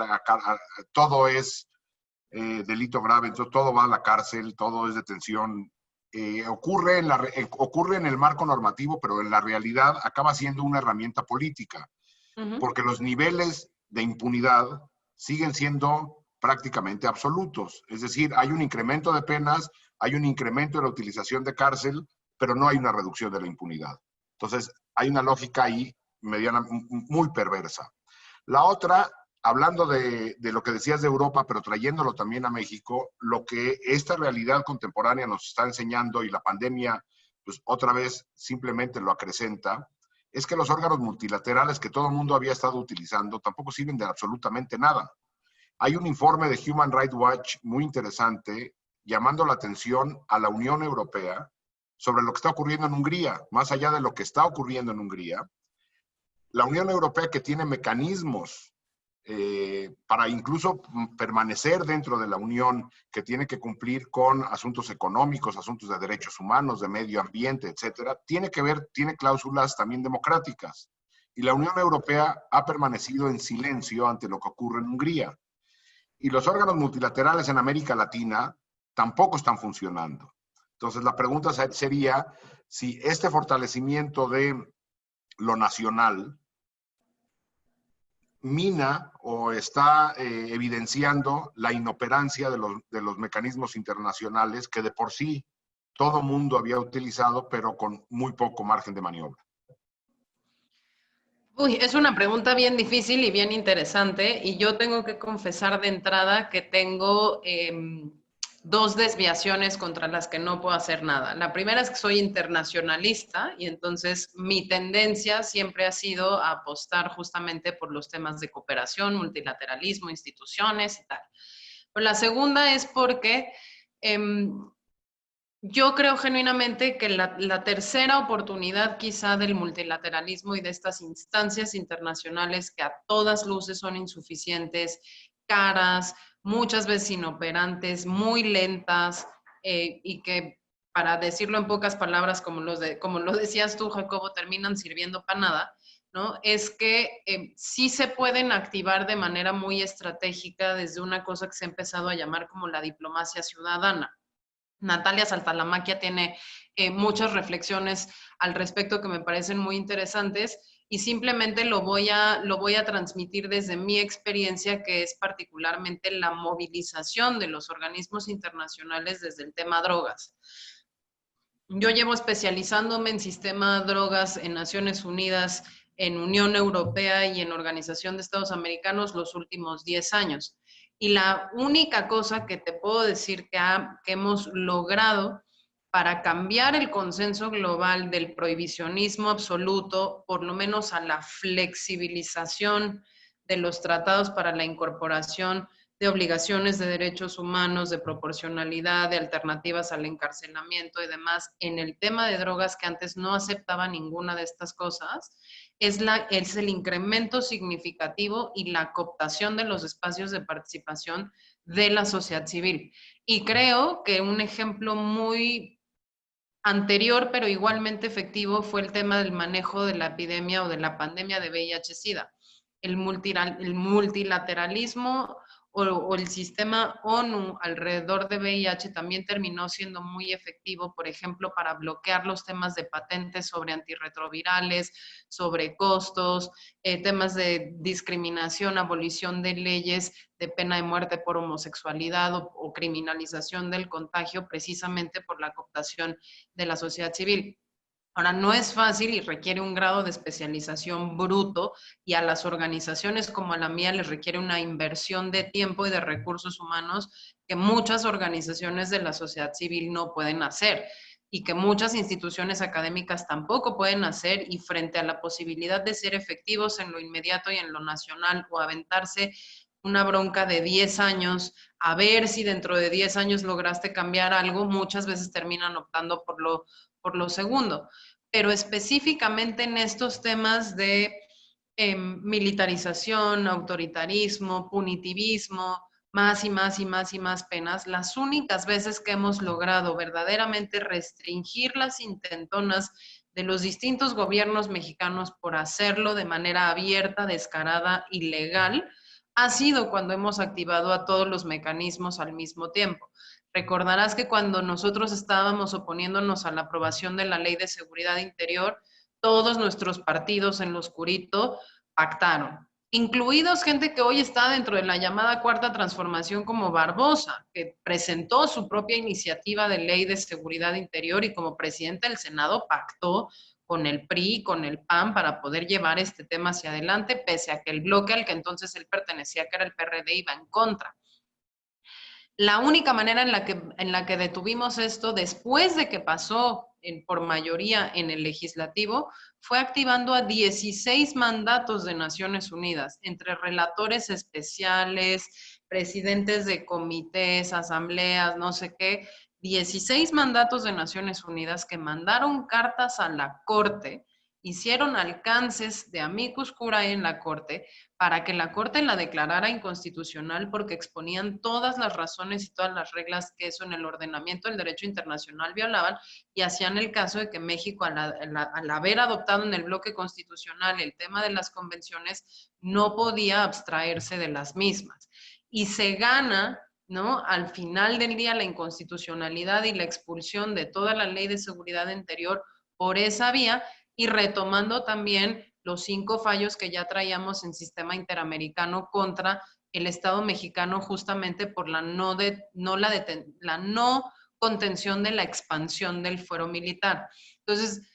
hay 2 cosas bien importantes. Uno, sí, es aceptar la urgencia de reformar las instituciones internacionales, porque tal y como están hechas hoy, no funcionan. La razón principal por la que UNODC, desde muy particular punto de vista, no funciona, es porque lo financia Qatar, lo financia Arabia Saudita, lo financia Rusia, lo financia, ¿no? Y hay esos de un mundo libre de drogas dentro de los propios intereses creados de las agencias. Naciones Unidas tiene que ser refundada, lo mismo que tú decías de Unión Europea. Unión Europea no se avienta el tiro con Orbán como no se lo aventó con Polonia, cuando las agresiones y las manifestaciones de las mujeres, porque tenía encima el tema del Brexit y porque se venían los mismos conflictos con los italianos y con los españoles. Pero sí hay todavía un mínimo bloque de civilidad, incluso el país los llama así, la resistencia de países que están poniendo ciertos límites a la utilización de la vigilancia, los biométricos, etcétera, etcétera, en contextos como un poco más amplios. Pero mi conclusión podría ser lo que queda de esos organismos internacionales y de esos espacios multilaterales. Quien los ha podido potenciar no son los gobiernos mismos, sino las organizaciones de la sociedad civil, los colectivos de víctimas que los han activado, los han mantenido también accountable y transparentes y los han hecho reaccionar, incluso cuando ellos mismos por inercia no querían reaccionar, ¿no? Lo mismo nos pasó cuando la visita de Michelle Bachelet en pleno contexto de la aprobación de la Ley de Guardia Nacional, donde al final también se le hizo un extrañamiento porque aceptó capacitar en derechos humanos a los miembros de la Guardia Nacional, cuando en un informe de su misma oficina representada en México le habían dicho todos los riesgos que eso implicaba para el mandato del alto comisionado. Solo nosotros los hemos activado. No sé si Guillaume, que vi por aquí que andaba presente, tuviese alguna otra percepción de cómo todavía es posible, deseable y útil activar estas instancias internacionales, pero muchas veces ha sido el único contrapeso a dinámicas políticas bien perversas en lo legislativo o incluso en lo judicial. Y Lisa, yo nada más agregaría en el caso, por ejemplo, de Michelle Bachelet, que estando acá se prestó al ridículo de sentarse en una mañanera, como si fuera funcionaria, y fumarse la mañanera entera, y en reunión con víctimas decirles que por favor no exijan justicia, que por ahora eso iba a ser muy difícil. Palabras de Michelle Bachelet. Sigo con las preguntas. Parece ser, digo, tratando de analizar la frase esta de que la pandemia llegó como anillo al dedo al gobierno, pues lo que estamos viendo en los hechos es de que se están tomando decisiones de manera unilateral, por decirlo menos, y si no en algunos casos, sí autoritaria. El presidente ha anunciado que la semana próxima irá ya a iniciar los trabajos del Tren Maya, de 4 tramos del Tren Maya,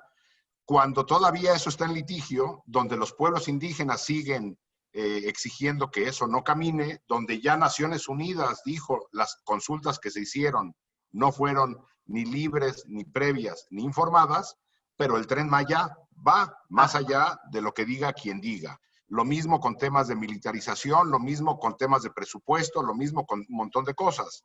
Y el discurso que ha tenido Andrés Manuel ha sido, y ocurrió con el caso de la militarización, que aunque lo critiquen, él va a seguir adelante con el tema de la militarización, sin importar lo que digan los contrapesos propios del Estado. Entonces, ahí hay ya elementos suficientes como para tener una alerta importante. Preguntan, si todo parece estar subordinado al Ejecutivo, ¿qué acciones se pueden tomar para frenar este aumento de autoritarismo, militarización en la vida democrática nacional? Y la segunda, de una vez te la he hecho, ¿por qué consideras que el gobierno de Peña Nieto frenó la implementación del modelo policial? Tanto la profesionalización, evaluación, mejoramiento, etcétera, y yo diría no Peña Nieto, sino desde Zedillo, están hablando de crear una nueva policía, porque eso nunca ha caminado. Bueno, las dos preguntas son bien interesantes, pero yo te diría que lo que nosotros estamos observando en este momento es que la discusión sobre militarización tiene dos dificultades particulares. La primera es que desde que esta discusión empezó y hemos parado distintos esfuerzos legislativos, porque además hay que darnos, digamos, cierta palmadita en la espalda de lo que sí hemos logrado como país con la sociedad civil que tenemos, la academia que tenemos y la sociedad que tenemos y los medios que tenemos. Sí logramos detener la reforma a la Ley de Seguridad Nacional que quería Calderón, sí se logró detener la constitucionalización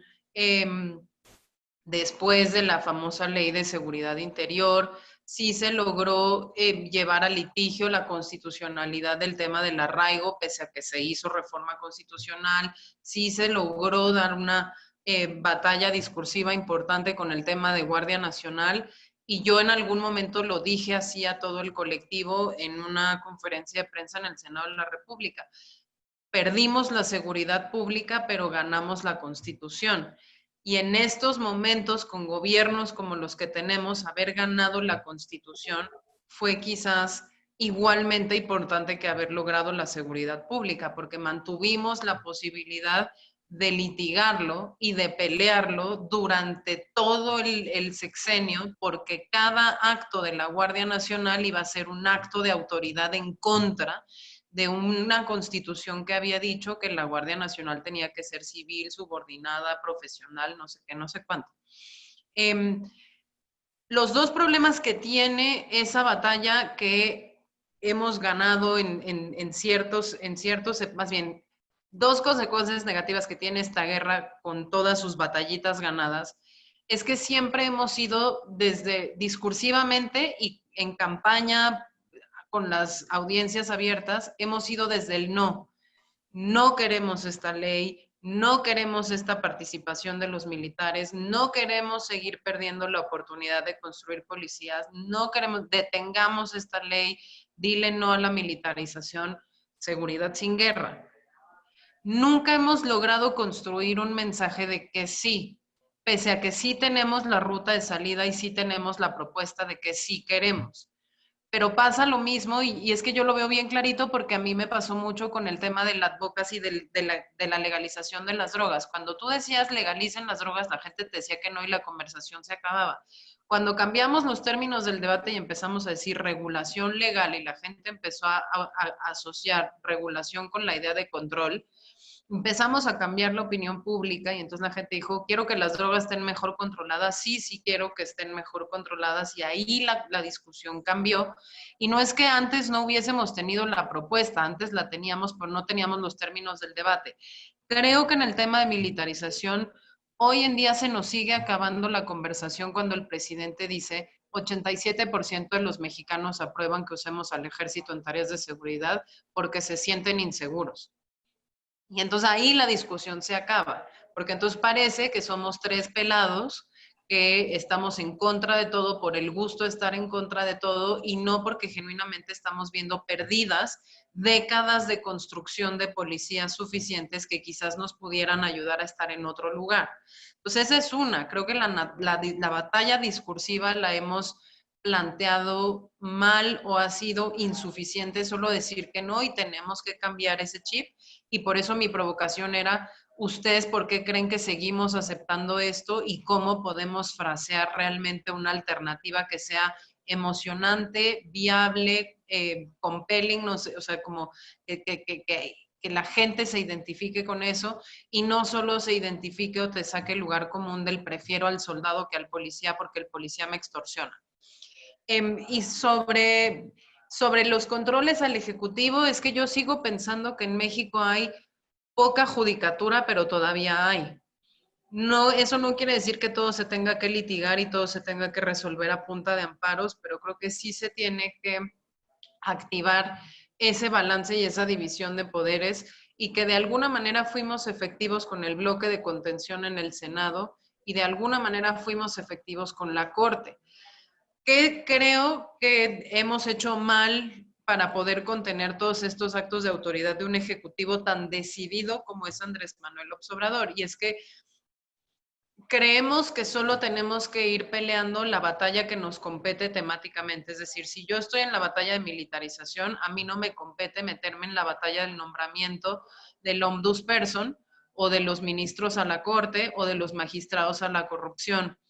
Y ese es un gran error, porque nos competían todas. ¿Por qué? Porque para yo ganar mi batalla contra la militarización, necesito que la Corte no haya sido colonizada. Y hoy en día la Corte está colonizada porque los 3 nombramientos que ha tenido los ha hecho de una forma en la que sabemos que su voto en contra de una reforma constitucional de Guardia Nacional no está garantizado en la imparcialidad, sino está garantizado en función de ir con el proyecto del presidente. Lo mismo con el tema de los magistrados, lo mismo con el tema de la autonomía o de los órganos autónomos, lo mismo que con la CNDH. Es una vergüenza que la CNDH no se haya pronunciado decididamente desde el día 1 por iniciar acciones de inconstitucionalidad en contra del acuerdo publicado por, ¿sabes? Hacerse de las responsabilidades del legislativo, por dejar un vacío regulatorio, por los efectos generales que esto pueda tener, por los criterios, la falta de cumplimiento de los criterios de la Corte Interamericana, por 28 motivos porque tiene el mandato para hacerlo y hoy en día no se logra hacer porque la CNDH no quiere. ¿Quién nos queda? Nos quedan los gobernadores y nos quedan los presidentes municipales. ¿Qué es lo que tendríamos que estar haciendo para contener ese ejecutivo? Activar a los ejecutivos de menor rango, a los gobernadores y a los presidentes municipales. ¿Cuál es el problema? Pues que después de eso nos empieza a dar cierta roña, porque entonces, ¿quién es el único que sale? Bueno, sale un edil de un partido que a lo mejor no es el partido que nos gusta más y entonces no acompañamos eso. O sale un gobernador, pero como ese gobernador es de un partido que militarizó de todos modos la seguridad pública anteriormente, pues cero credibilidad y entonces sobre ese tampoco. Creo que la segunda falla que tenemos en este momento es el tema de la polarización. O sea, sí tenemos que retomar una agenda. La agenda tiene que estar sobre cosas muy concretas como detener esto porque tiene consecuencias nocivas ya muy probadas y perpetúa una estrategia fallida de seguridad, pero lo tenemos que hacer desde la plena conciencia de los cauces institucionales con apoyo popular basado en una narrativa real y emocionante de cierta manera y participando en todas y cada una de las batallas que nos van a poder al menos dar una posibilidad de contrapeso frente a este Ejecutivo, que además hay que decirlo, lleva más de una decena de reformas constitucionales en menos de 2 años. No habíamos visto tal actividad legislativa, con tal desaseo legislativo, en muchísimo tiempo, ¿no? Entonces, esa es una parte que vamos a tener que hacer, yo creo que con muchísima más frecuencia, volcarnos a los ejecutivos y a los ejecutivos estatales y participar en muchas más batallas de las que son nuestras batallas nominales. Sí, 100% de acuerdo. Y otros actores que son importantes, que desgraciadamente siguen callados, son esas voces sensatas dentro de distintos órganos de gobierno. Las preguntas que siguen están enfocadas en eso, sobre el tema de militarización y policías. Una pregunta es si a partir de los estudios que ha hecho Luis Daniel, que por cierto estará la semana que entra aquí con nosotros, sobre las redes de macrocriminalidad locales, al gobierno federal no le conviene, o sea, es contraintuitivo debilitar las capacidades locales para fortalecer modelos de seguridad pública federales, es decir, desmantelando lo local que tiene el conocimiento en campo y llegando como fuerza invasora casi para garantizar la seguridad, que si hay una lógica inversa ahí. La otra es exactamente lo que decías, ¿cuál es la alternativa a la militarización? Porque, y una pregunta más dice lo mismo, que es en buena medida la opinión pública mayoritaria. No podemos hacer otra cosa, Andrés Manuel no podía hacer otra cosa porque las policías no funcionan, porque están coludidas y porque están corrompidas, etcétera, etcétera, etcétera. Bueno, tengo una mala noticia, la federal, el ejército también está coludido, también está corrompido, y esta lógica lo que nos lleva es, como no hay esto, entonces necesariamente hay esto otro, y nunca vamos a construir lo primero. Quiero decir que cuando dices tú que la Ley de Seguridad Interior fue echada para atrás por la Suprema Corte, un día después, cuando todavía había diálogo con los funcionarios que hoy ocupan la Secretaría de Seguridad Pública y hoy ocupan la Secretaría de Gobernación, hoy ocupan esos cargos, entonces eran equipo de transición, nos dijeron que ni querían ni creían que eso fuera a transitar. Es decir, gente que hoy ocupa cargos de toma de decisión no estaba a favor de la Guardia Nacional, ya no digamos de la militarización posterior, y continúan trabajando callados, ¿sí? Cuando todavía había diálogo. Entonces, ¿cuál es la alternativa a eso? Y la otra es si la lógica de la seguridad pública desde lo federal, suponiendo que el Ejército y la Guardia Nacional no estén corrompidas, que sí lo están, que no violan derechos humanos, que sí los violan, que no están coludidas con el crimen organizado, que sí lo están, si las lógicas son locales, pues nunca habrá solución. Híjole, yo quizás empezaría por hacer un punto que siempre hago, y es que si nosotros partimos del punto que el fenómeno de inseguridad y violencia que tenemos que atajar es principalmente o mayoritariamente crimen organizado, entramos entonces en un loop o sea, en un círculo de no respuesta. Es decir, si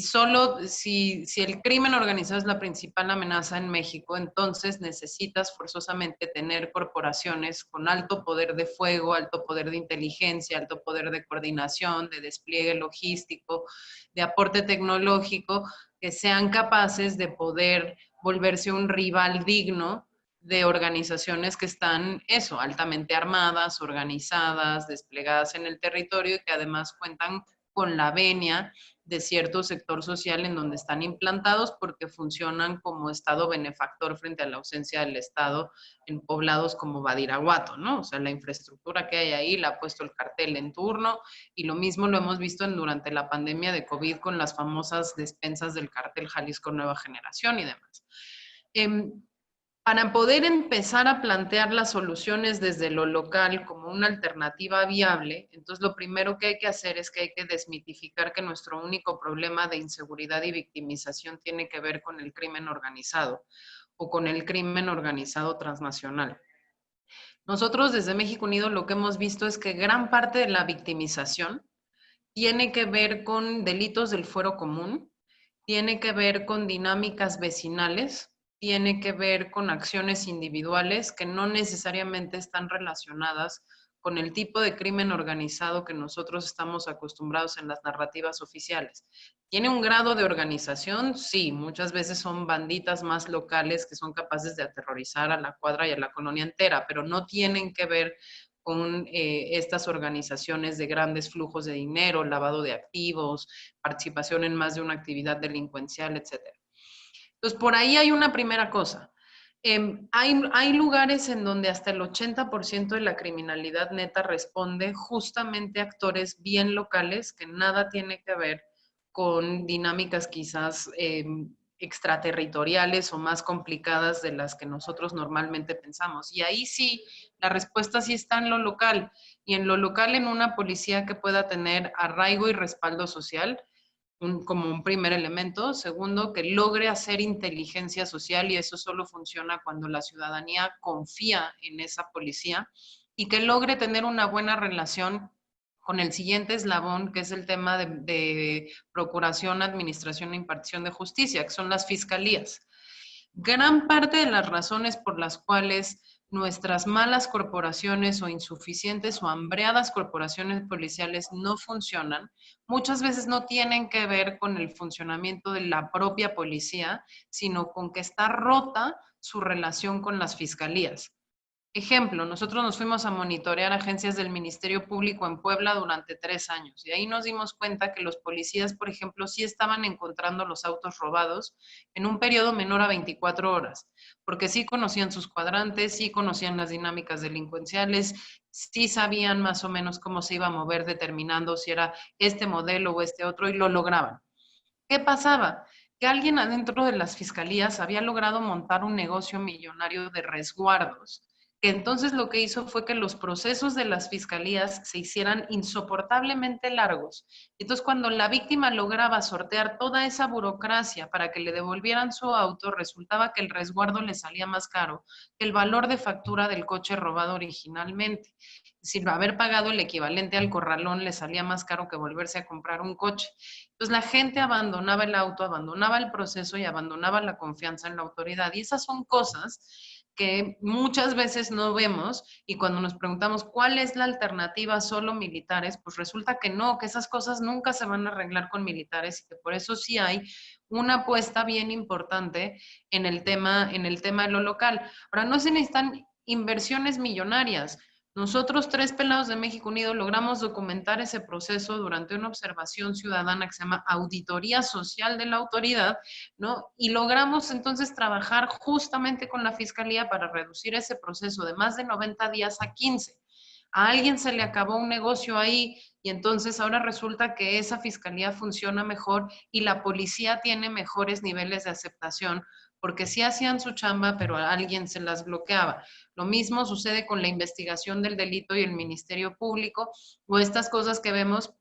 de los incentivos perversos en donde es más fácil procesar a alguien por delitos de drogas sembrándole 5 o 6 gramos de marihuana que probarle una intencionalidad de homicidio, feminicidio o delito de género, porque las cosas son muchísimo más técnicas y difíciles y la insuficiencia es tal que entonces procesan a la gente, lo meten a los supuestos de delito grave, de prisión preventiva oficiosa y se pudre la gente al menos 2 años en los penales antes de que alguien realmente le inicie un caso, una acusación, una imputación y comiencen los juicios. Entonces,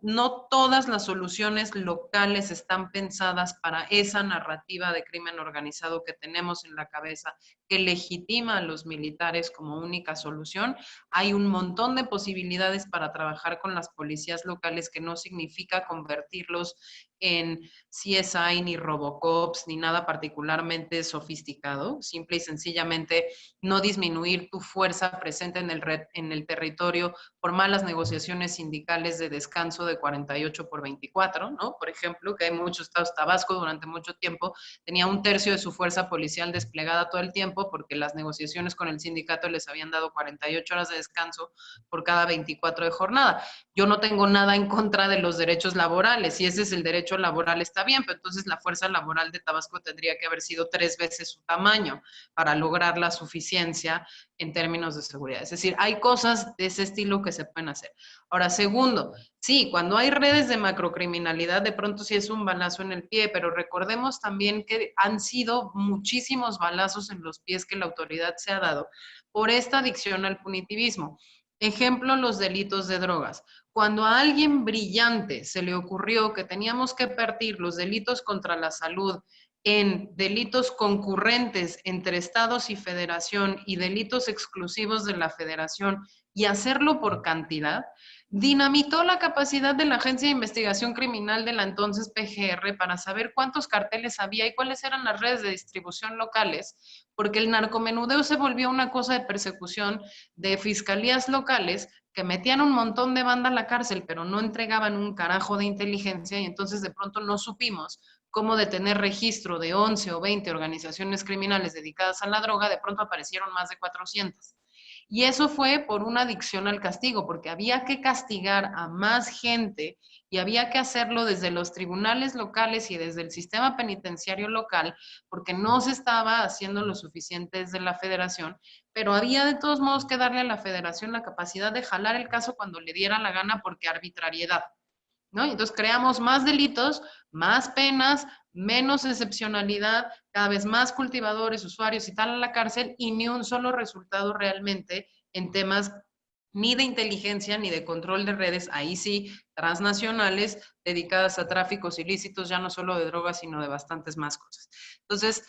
siempre hay un equilibrio bien interesante que guardar y yo lo que siempre he dicho es hay que preguntarse, cada que quieren hacer una modificación, hay que preguntarse, ¿la modificación es útil? ¿La modificación tiene consecuencias negativas que no estamos viendo? ¿A quién va a afectar y a quién va a beneficiar? Y con eso muchas veces nos damos cuenta que nadie está pensando en las acciones que se están haciendo en materia de seguridad a nivel federal y que muchísimo menos nadie lo piensa en lo local. Pero hay otra cosa que me ha parecido particularmente interesante de las respuestas locales. No ha habido un solo edil o un solo gobernador que realmente pague consecuencias políticas por empeorar la seguridad en su municipio o en su estado. Invariablemente después de que salen a ser gobernadores pasan a ser senadores, diputados, secretarios de Estado, generales de la Guardia Nacional adscritos a una de las regiones que habían comandado antes, porque no hay tampoco evaluación de desempeño con base en resultados. Está todo con base en proceso y está todo con base en indicadores perversos de cuánta gente encarcelaron, cuántos casos iniciaron, pero no realmente cuál fue el resultado de todas sus acciones. Y ahí es importantísimo todo lo que seguramente dijo Ernesto ayer. Los planes de profesionalización, los mecanismos de toma de decisión, las observaciones, ¿no? Las métricas con las que se mide, importa desde cómo se define el problema. Y ahí la última cosa es la discusión adyacente de transparencia, rendición de cuentas y anticorrupción. Mientras la Secretaría de la Función Pública siga sirviendo para nada, los órganos internos de control sigan sirviendo para nada, y no haya de verdad observación terciarizada sobre ninguna de las corporaciones, pues tampoco hay incentivo alguno para que mejore ni lo federal ni lo local. Y eso fue un poco, regresando a la pregunta de hace rato, lo que pasó con Peña, cuando finalmente dijeron, bueno, a ver, de aquí que servía Plataforma México, bueno, ya se la llevó García Luna y ahora es su base de datos privada. Bueno, ok, ¿qué otra cosa había? Iniciativa Mérida, no, pero hay que cerrarle el grifo a los gringos. Si le cierran el grifo a los gringos, se dedican única y exclusivamente a hablar de justicia cotidiana y sistema penal acusatorio y abandonan todo el tema de policías porque tampoco quisieron dar dinero y porque ya tenían tantos convenios suscritos con Sedena y con Marina que la lana que había se la tuvieron que dar al ejército. Y hoy es lo que estamos viendo. Ha habido un incremento de año en año, en algunos años de más de 600% a los presupuestos de Sedena y Marina. Y ahorita en plena autoridad suicida franciscana, austeridad suicida franciscana, vemos que los únicos presupuestos que no sufren son los de Sedena, Marina y Guardia Nacional. Así es, Lisa. Yo agregaría incluso que los gobernadores tampoco pagan ningún precio y pudiendo hacerlo, y también hay poca presión social, por reducir los índices de impunidad de sus propias fiscalías. Es decir, aunque ya en teoría son autónomas,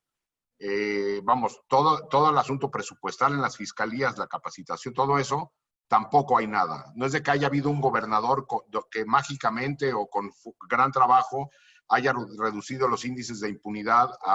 a cifras medianamente presumibles. Es decir, es un asunto estructural en los estados y a nivel federal.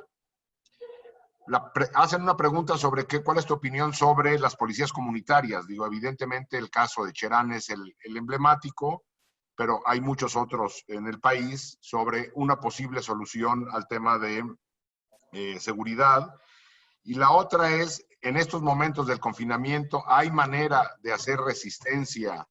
a todo este embate o es prácticamente imposible hacerlo en estos momentos?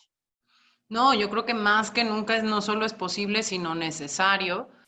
hacer frente al embate de la militarización. Y eso, yo creo que las tres cosas en donde nosotros tendríamos que poner todas nuestras herramientas es, uno, la parte de los mecanismos legales e institucionales a nuestro alcance, ¿no? Amparos, acciones de inconstitucionalidad, controversias constitucionales, puntos de acuerdo legislativos, exhortos, comparecencias, todo lo que se pueda para evidenciar que hay un desacuerdo contra el acuerdo y que se va a litigar y que a la Corte además hay que elevarle el costo para que en su momento falle de acuerdo a los criterios en los que tiene que fallar. Nosotros tenemos varios amparos ya en la Corte, en la Suprema Corte de Justicia, esperando nada más turno cuando acabe la contingencia sobre las leyes secundarias de Guardia Nacional y seguramente haremos más sobre el tema del acuerdo. Si hay organizaciones aquí locales que quisieran sumarse, nosotros, es más, les damos el machote del amparo para que lo puedan hacer y con todo gusto la asistencia necesaria para que la resistencia sea mucho mayor de lo que es hoy. Pero yo creo que desde donde más podemos contribuir es en el cambio de opinión pública. O sea, yo sí insisto que mientras nos saquen el famoso número de 9 de cada 10 mexicanos está a todo dar con que haya ejército en la calle, pues tenemos las de perder porque no va a haber de verdad voluntad política para cambiar esto. Y ahí yo creo que la demanda ya no es ya no más militares, ahí yo creo que genuinamente la demanda es ¿dónde está mi policía? Porque la misma reforma constitucional de Guardia Nacional tiene un séptimo transitorio del que nadie sabe, que es que emplazaba a municipios y estados a presentar sus planes de desarrollo policial en una fecha límite que venció el año pasado, ¿no? Que no se cumplió y que hoy en día no hay ningún costo político porque nadie haya invertido ni medio segundo, ya deja tu medio centavo, en pensar cómo iban a hacer la profesionalización policial, cuánto tiempo les iba a tomar, porque se suponía que la presencia de la Guardia y de la Fuerza Armada Permanente iba a estar supeditada a que hubiese esfuerzos de la misma magnitud en el fortalecimiento de las policías. Entonces, ¿qué hay que hacer? Muchas campañas demandando dónde está mi policía. Wow, usted se comprometió a que iba a haber militares mientras usted construía policías. ¿Dónde las está construyendo? ¿Dónde están? ¿Cuántos son? ¿Qué les dio? ¿Qué se aprobó? ¿Por qué les recortaron el dinero? Hay que hacer una campaña que eleve el costo político de no hacer nada con el tema policial. Y si bien todos tienen razón en que la policía participa del delito, de la victimización, de la violación del Estado de Derecho, en muchísimas malas prácticas, también es cierto que vamos a tener mejores posibilidades de lograr seguridad en lo local y en el largo plazo si tenemos policías a que si solo tenemos militares. Y lo decían, a mí no me gustan mucho los eslogans así como de comercial, pero en algún momento se dijo en las comparecencias de Guardia Nacional en el Congreso, hay más de un país sin militares, no hay un solo país en el mundo sin policías. Incluso aquellos que tienen guardias civiles, gendarmerías, cuerpos de élite formados con militares, antes todos tienen policías suficientes que complementan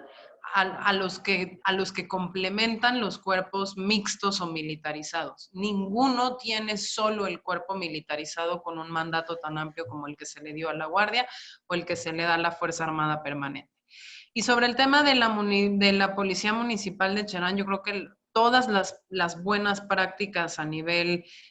municipal deben documentarse.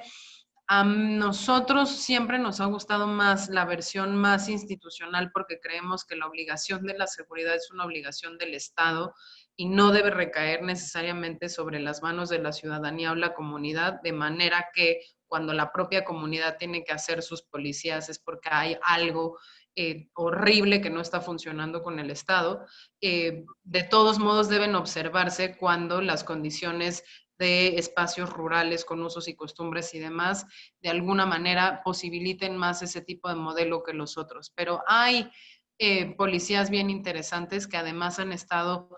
al menos subcomandadas por mujeres, como puede ser la de Nezahualcóyotl, por ejemplo, ¿no? Que tuvo una estrategia de división en cuadrantes de proximidad de inteligencia social bastante interesante, y hay otras más. El problema es que sabemos muy poco de esas, entonces una tercera opción podría ser ayudarnos a visibilizar las historias de éxito de aquellos casos en lo municipal o en lo estatal en donde esto sí haya funcionado.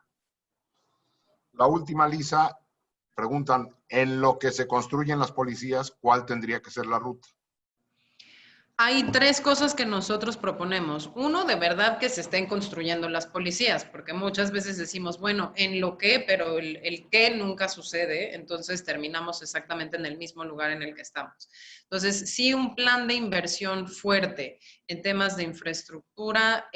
reclutamiento, dignificación laboral y capacitación de los policías. Dos, el tema de la reglamentación seria y la ruta de salida de los militares, porque hasta no poner un plazo perentorio no hay de verdad la creación de la situación de urgencia de poder trabajar en las instituciones civiles, llámense policías y llámense fiscalías,